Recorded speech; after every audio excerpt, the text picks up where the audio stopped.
So Community Grains is about food. It's about great tasting food. I own the restaurant with Maggie, and then I founded Community Grains. We're working with a lot of people trying to help create a local grain economy. We've always been curious, and that's sort of the DNA of the restaurant. It's just sort of like to get into things. Probably 7 or 8 years ago, we got into local grain. So the restaurant has really been a proving ground and a testing ground for first pasta, and now we're working with some other things. Sort of recasting whole grain as something that is delicious, not necessarily just something you ought to eat because you ought to eat it. People really do care about local. And then the question is like, well, what is local and why do you care about it? One of the big things that's important about local is that it's not industrial. It's a complete food system that is integrated into this community. It doesn't go off somewhere, it's not processed. Everything we do is California grown. So when we started to grow things, very early on, in came Peter and Front Porch Farms. And his vision for what he's doing is, it's absolutely unique. We bought Front Porch Farm with the idea of building a diverse farm. We were interested in diversity so that the farm would provide, complete, the complete palette of what you need to survive. And the simplest thing was to plant grain.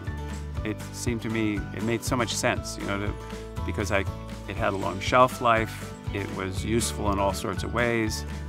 So we wanted to plant grain, but I didn't know anything about grains. And so I went online and started, researching, and I ended up at Bob Klein's Oliveto's community, I think it's called Community Forums. Bob's contribution has been brilliant because Bob is a great marketer.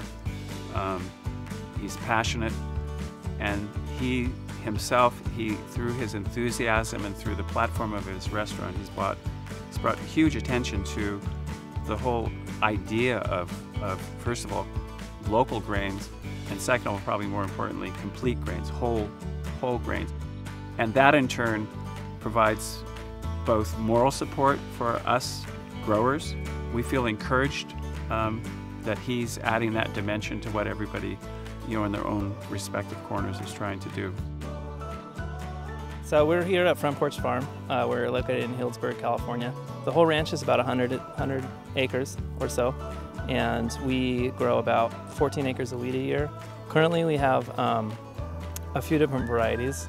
We've got Cristallo growing, we've got Bolero growing, we've got Frosinato, and we have a variety called Senatore Capelli growing, which is an old Italian variety that was virtually wiped out. And so Bob apparently was traveling through Italy and got a handful of seed and kind of put it in our care, and we were able to grow it out a little bit for him and then hopefully pass it on to some other growers so we can continue and keep that variety alive. I'm from a school that says the name should be like what it is, and it should represent who we are. We are, in fact, a community as represented by all those pieces. Those are all part of us making something of value. That's Community Grains.